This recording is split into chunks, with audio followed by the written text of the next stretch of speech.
séance est ouverte. J'ai reçu du président du Conseil de gouvernement la lettre suivante. Monsieur le Président, j'ai l'honneur de vous prier de bien vouloir soumettre à la délibération de votre Assemblée législative les projets de loi suivants. Le premier projet porte sur l'abrogation des dispositions de la loi numéro 61 RS du 7 juin 1960 concernant la ratification et la rétrocession à la Fédération du Mali des compétences transférées à la République soudanaise par la communauté en vertu des accords signés le 4 avril 1960 à Paris. Le second projet concerne la proclamation de la République du Mali, État indépendant et souverain. Le troisième projet érige l'Assemblée législative de la République soudanaise en Assemblée nationale de la République du Mali. Le même projet tend à transformer le gouvernement actuel de la République soudanaise en gouvernement provisoire de la République du Mali. Le quatrième projet a pour objet de modifier la constitution de la République soudanaise pour l'adapter à la situation nouvelle résultant de la proclamation de la République du Mali État indépendant, libre et souverain, libre de tous engagements et liens politiques. Auditeurs de Radio Mali, en ce jour mémorable du jeudi 22 septembre 1960 est née la République du Mali. Une république indépendante, absolument et totalement indépendante de tous les liens politiques avec la France. Indépendant, nous le sommes à compter de ce jour. Une indépendance que nous devons à nos leaders, à nos anciens, nos aînés, à l'action constructive et courageuse des dirigeants de l'Union soudanaise RDA, dont le président Modibo Keïta s'est fait le porte-parole au congrès extraordinaire qui a tenu ses assises ce matin à Bamako.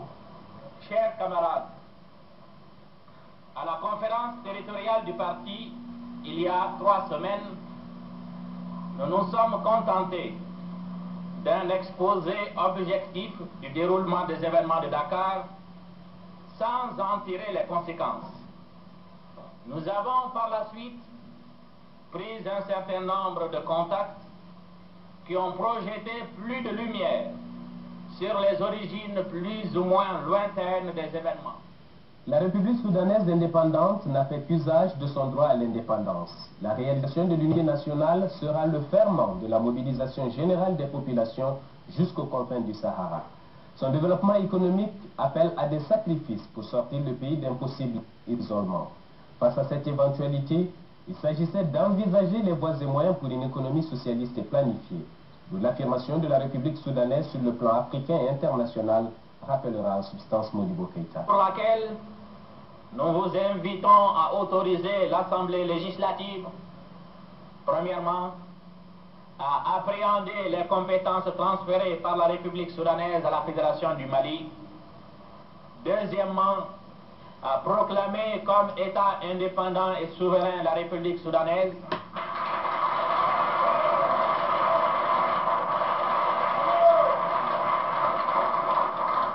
Troisièmement, à proclamer que la République soudanaise s'appelle la République du Mali.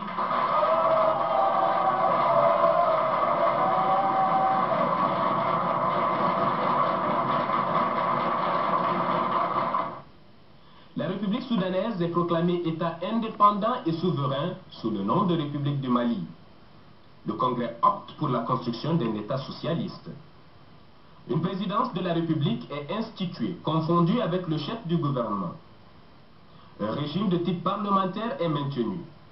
Le chef de gouvernement est responsable devant l'Assemblée nationale et exerce les attributs de chef de l'État et le pouvoir exécutif. Les ministres sont responsables devant lui. L'Assemblée nationale élue pour 5 ans vote la loi. Il reprenait en gros les termes du préambule de celle du Soudan du 23 juin 1959, sauf en ce qui concerne les principes de base. La liberté et la justice succédant à la liberté, à l'égalité et à la fraternité. Nous vous invitons à autoriser l'Assemblée législative, premièrement, à appréhender les compétences transférées par la République soudanaise à la Fédération du Mali. Deuxièmement, à proclamer comme État indépendant et souverain la République soudanaise.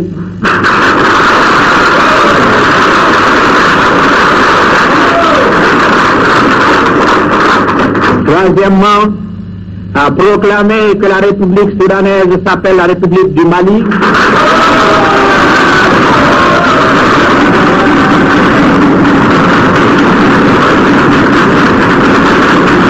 En septembre 1960, notre peuple s'est résolument engagé à construire une nouvelle société débarrassée de toute forme de domination et d'exploitation, la société socialiste. Cette société, nous la construirons à la dimension des valeurs de courage et de travail de nos masses laborieuses. Cependant, cette transformation qualitative passera par des étapes successives et chacune de ces étapes connaîtra des succès, mais aussi des difficultés. Désormais, nous devons compter d'abord sur nous-mêmes, sur l'effort créateur de notre peuple. Nous devons produire davantage dans les champs, dans les usines, sur les chantiers, dans les bureaux, partout au travail. Nous militons davantage, ne saurait plus être celui qui clame les modèles du temps.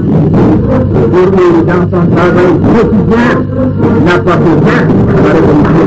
Chaque militant de l'Union soudanaise RDA devra en fin de journée, dans le cadre de la répartition du travail, présenter un bilan, quelque modeste soit-il, qui fera sa contribution dans l'œuvre de construction du grand édifice que nous sommes en train de bâtir. En avant, camarades, pour de plus grands succès, vive le 22 septembre, vive la révolution pour que vive un Mali prospère. Chers camarades, à la conférence territoriale du parti, il y a 3 semaines, nous nous sommes contentés d'un exposé objectif du déroulement des événements de Dakar sans en tirer les conséquences. Nous avons par la suite pris un certain nombre de contacts qui ont projeté plus de lumière sur les origines plus ou moins lointaines des événements. C'est ainsi que j'ai répondu à l'appel du président de la République française, aux invitations du roi du Maroc et du président de la République du Ghana. D'autre part, des missions ont été envoyées à l'extérieur, USA, ONU, Allemagne fédérale, pays de l'Est, Afrique occidentale. Pour mieux suivre le sens de notre action politique pendant ces derniers mois, il est indispensable que nous examinions la situation créée en Afrique depuis le référendum du 28 septembre 1958. Le 28 septembre, les conditions politiques intérieures nous imposèrent un vote favorable à l'entrée dans la communauté. Et je crois qu'il est bon dans la circonstance de le rappeler à certains pour qu'on ne l'oublie pas. Nous avions d'abord 2 partis, l'Union soudanaise et le parti du regroupement soudanais. D'autre part, nous avions au-dessus du Niger cet immense Sahara que nous ne contrôlions pas et qu'il fallait à tout prix empêcher d'aller à la sécession. D'autre part, en outre, nous avons pensé et nous pensons encore que les chances de réalisation de l'unité africaine sont très aléatoires pour des États accédant à l'indépendance, car devenus souverains, ils affirment leur personnalité, tant sur le plan intérieur que sur le plan international. Aussi, avions-nous espéré que l'autonomie était pour les États africains la période la plus favorable de leur évolution pour la réalisation de leur unité. Évidemment, cela supposait de la part des dirigeants de ces États une indépendance totale à l'égard des puissances d'argent et surtout des autorités des anciennes métropoles. Par ailleurs, nous avons estimé et nous estimons encore que c'est dans l'unité que l'Afrique pourra résister à l'ensemble des forces impérialistes et renforcer le camp de la paix, à l'exclusion de la République arabe unie, dont on ne peut pas encore tirer toutes les conclusions sur le plan africain, mais qu'il faut néanmoins saluer comme une volonté de l'Afrique de réaliser son unité, et de la Fédération du Mali, dont l'existence fut précaire par la trahison des dirigeants sénégalais. Les États indépendants d'Afrique en sont encore à la recherche de formules métropole qui, ayant perdu la domination politique, veulent asseoir une domination économique et culturelle. Certes, il faudra du temps et des efforts. Dans ce domaine, aucun pays ne peut nous donner à nous, Soudanais, des leçons de patience et de courage. De voir subjectivement le problème, ce qui empêche d'en saisir toutes les conséquences. Tout d'abord, la Fédération du Mali a permis au Sénégal d'aller à l'indépendance, parce que tout le monde sait que les dirigeants sénégalais, empêtrés dans leurs difficultés intérieures, isolés du reste de l'Afrique et pour cause, ne pouvaient pas seuls y conduire leur pays.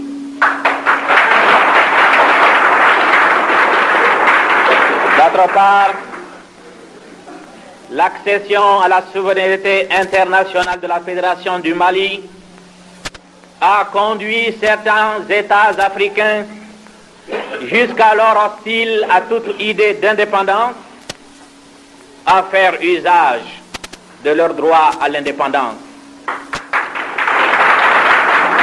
Faudrait-il rappeler que la création du Mali et son accession à l'indépendance ont considérablement contribué à la réalisation de l'unité politique au Soudan.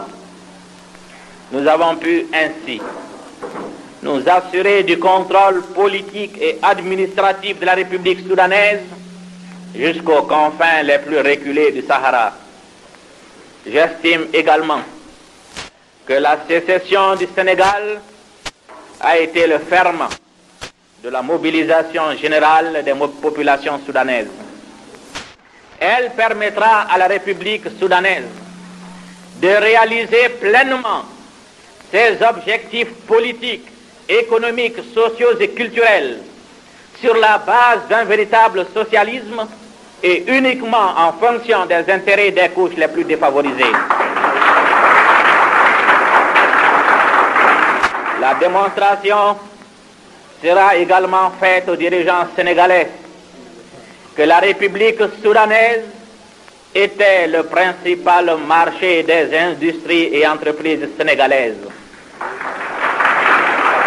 Que notre République n'était pas pauvre et que le Sénégal était riche de notre richesse.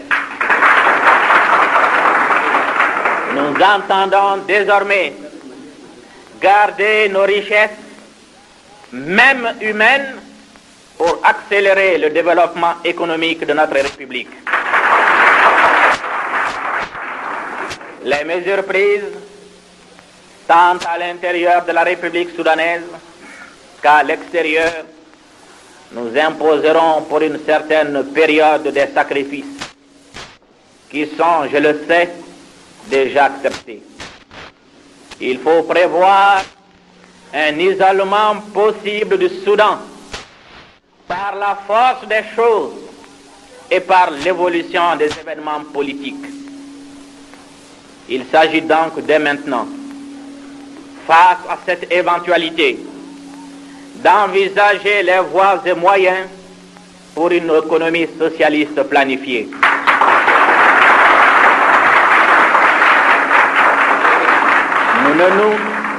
Nous ne nous arrêterons pas aux slogans, aux formules toutes faites. Nous innoverons, partant des réalités maliennes, greffées sur les expériences réussies ailleurs. Est-il besoin de préciser que la modification de nos structures économiques n'entravera en rien les activités normales du secteur privé? Vis-à-vis de la République française, nous avons fait preuve de loyauté. Je ne veux pas ici reprendre les arguments développés dans certains journaux qui précisent les origines, les causes réelles de la sécession du Sénégal. Notre proposition sur le problème algérien, notre volonté de réaliser avant tout notre détermination à construire un véritable socialisme, notre volonté de réaliser avant toute autre association une véritable communauté africaine a déterminé certains responsables français à conduire les dirigeants sénégalais à la sécession. Je n'en veux pour preuve que quelques faits. Premièrement, le refus systématique de la France, en application des accords franco-maliens, d'apporter son appui pour que soit assurée la sécurité intérieure de la Fédération du Mali. Deuxièmement, l'attentisme du gouvernement français dans l'application des accords franco-maliens, en particulier dans le domaine économique. Troisièmement, l'intervention de la République française auprès des organismes directeurs du marché commun pour que ceux-ci attendent la conclusion des événements avant d'honorer leurs engagements vis-à-vis de la Fédération du Mali. Quatrièmement, le terme même du message de félicitations du général de Gaulle à M. Senghor, nommé président de la République du Sénégal. Cinquièmement, l'aveu du Premier ministre de la République française de son action en décembre dernier auprès de M. Senghor et Dia pour qu'il transforme la Fédération du Mali en confédération. Sixièmement, la reconnaissance par le gouvernement français de l'indépendance du Sénégal. Cela se conçoit aisément, puisque ce sont des dirigeants français qui ont inspiré, préparé, déclenché, soutenu la sécession de la République du Sénégal.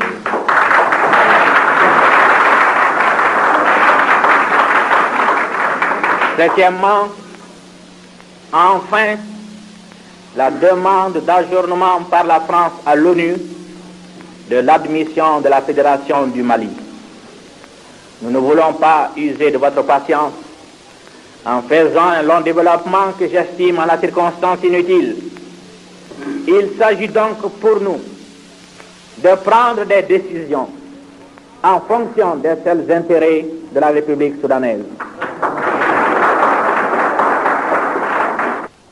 Pour le succès de notre action en faveur de la Fédération, il est indispensable et urgent que la République soudanaise s'affirme sur le plan africain et sur le plan international.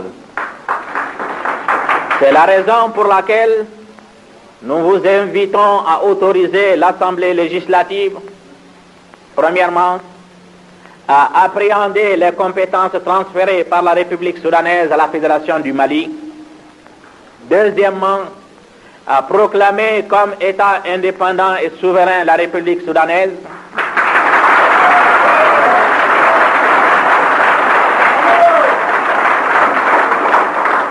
Troisièmement, à proclamer que la République soudanaise s'appelle la République du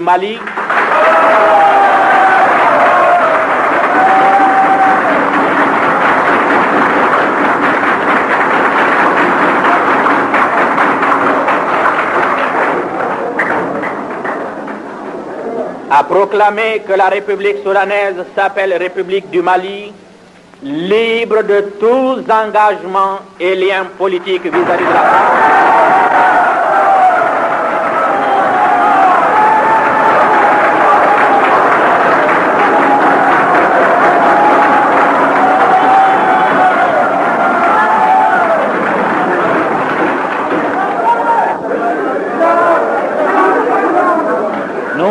Nous vous invitons, troisièmement, à proclamer que la République soudanaise s'appelle République du Mali, libre de tous engagements et liens politiques vis-à-vis de la France, comme la Haute-Volta, la Côte d'Ivoire, le Niger, le Dahomey.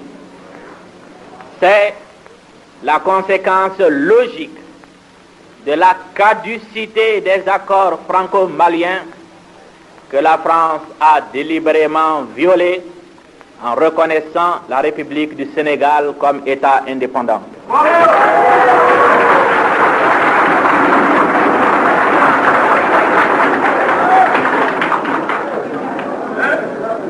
Notification de ces décisions sera faite au gouvernement français, à l'Organisation des Nations Unies et à tous les pays indépendants.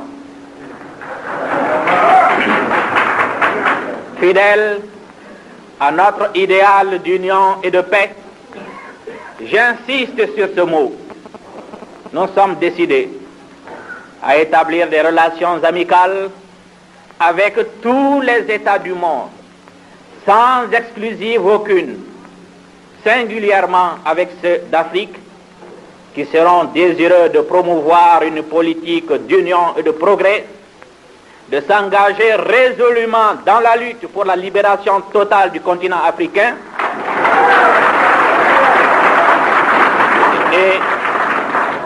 et l'établissement d'une paix durable entre tous les peuples.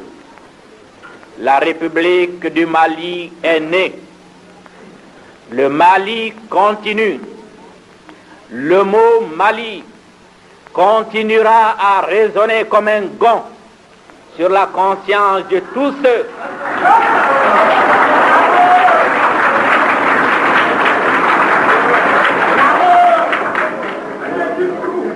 Le mot Mali continuera à résonner comme un gong sur la conscience de tous ceux qui ont œuvré à l'éclatement de la Fédération du Mali ou qui s'en sont réjouis.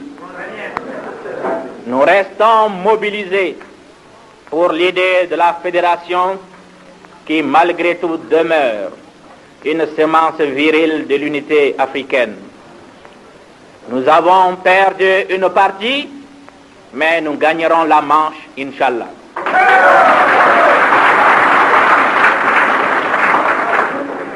Les puissances d'argent, les forces rétrogrades et impérialistes n'y pourront rien.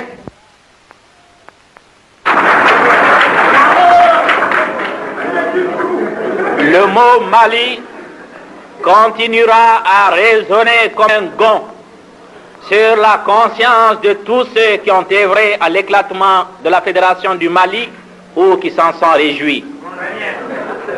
Nous restons mobilisés pour l'idée de la Fédération qui, malgré tout, demeure une semence virile de l'unité africaine.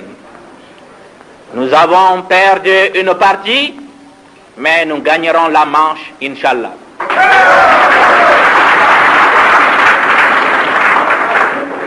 Les puissances d'argent, les forces rétrogrades et impérialistes n'y pourront rien. Camarades, la Fédération du Mali, en tant qu'entité territoriale, n'existe plus. Son support politique était le parti de la Fédération africaine dont le président est M. Senghor. La rupture entre la République soudanaise et la République du Sénégal, provoquée par des contradictions politiques fondamentales, met en cause l'existence et le fonctionnement du PFA. D'autre part, celui-ci était l'expression politique d'une idée à laquelle nous demeurons attachés, mais qui fut trahie dans des circonstances peu honorables par son président et l'Union progressiste sénégalaise. Le PFA ne peut donc pas survivre à l'éclatement de la Fédération du Mali. L'Union soudanaise RDA doit se libérer de toute attache avec cette formation politique,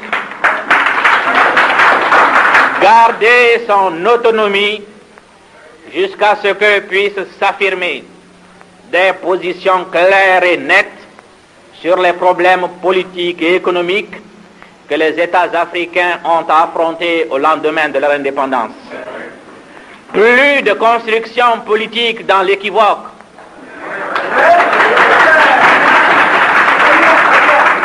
Clarté dans nos positions, clarté dans celles de nos partenaires éventuels.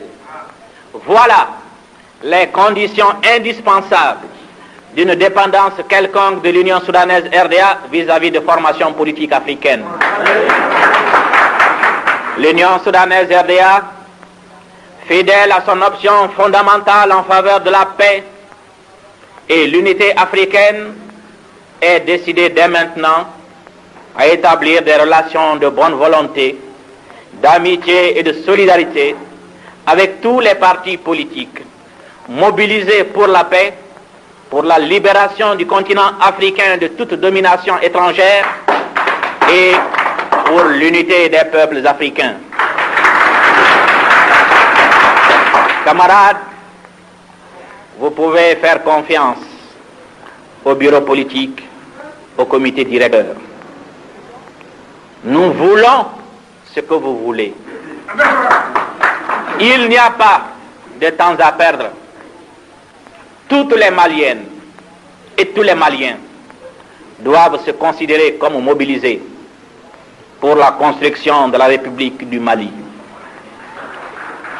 Patrie de tous ceux qui sont fermement attachés à la réalisation de l'indépendance et de l'unité africaine, toutes les Maliennes et tous les Maliens doivent accepter tous les sacrifices pour que notre pays puisse sortir grandi, rayonnant de l'épreuve qu'il traverse, pour que les Africains libres, réellement libres, puissent, sans possibilité d'ingérence étrangère, s'unir pour que s'affirme une grande nation africaine qui marquera de son sceau la politique internationale pour que la paix, espoir des peuples en voie de développement, s'établisse entre tous les pays du monde.